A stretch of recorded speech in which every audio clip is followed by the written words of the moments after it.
I'm Karen McNutt, Senior Social Worker in Justice Services, and I'm at the end of the first year of supporting a newly qualified social worker. The most beneficial aspect to the newly qualified social work year for me as a supervisor has been the structure.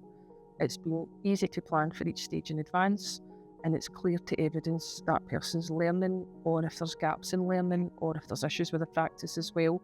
So because of the kind of reviews across the initial stage and in the middle point, you're able to chart the journey of where that person should be in terms of their development and their learning, and to address any issues at the earliest point, because you're not want people to obviously feel ill-equipped to do what they're doing.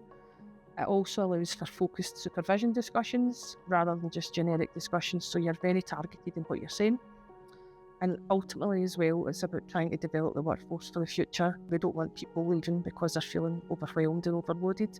So it's about trying to promote a skilled workforce who are able to manage risk and make sound decisions and practice autonomously, and really just to be well equipped to do the job. My experience of supporting a newly qualified social worker has impacted on my development, mainly in looking at ways that we are able to support the workforce in the future, and it's also kept me abreast of what's happening with the SSC and the standards. I've been a practitioner for a long time, and it's not something that you automatically keep up to date with. But I think what it's done as well is highlighted to me the different ways now that people learn.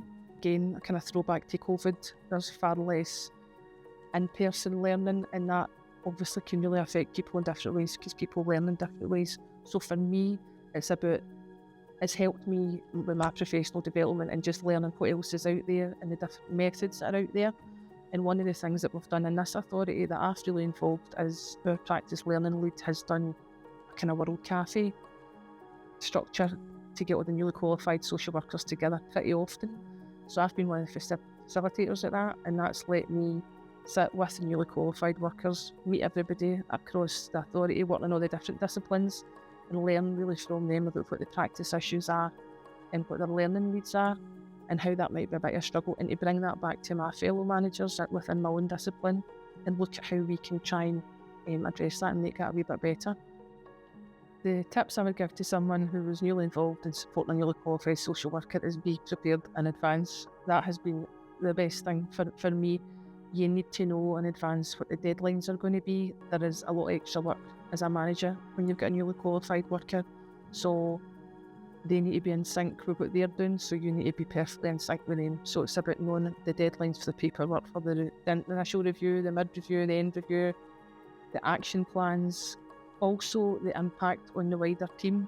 Because the newly qualified social workers have got to meet all the core elements, that can have quite an impact on the team.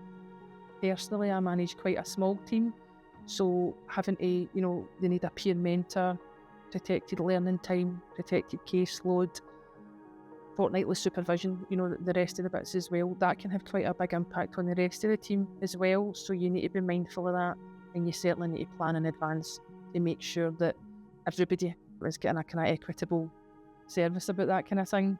So you need to plan in advance.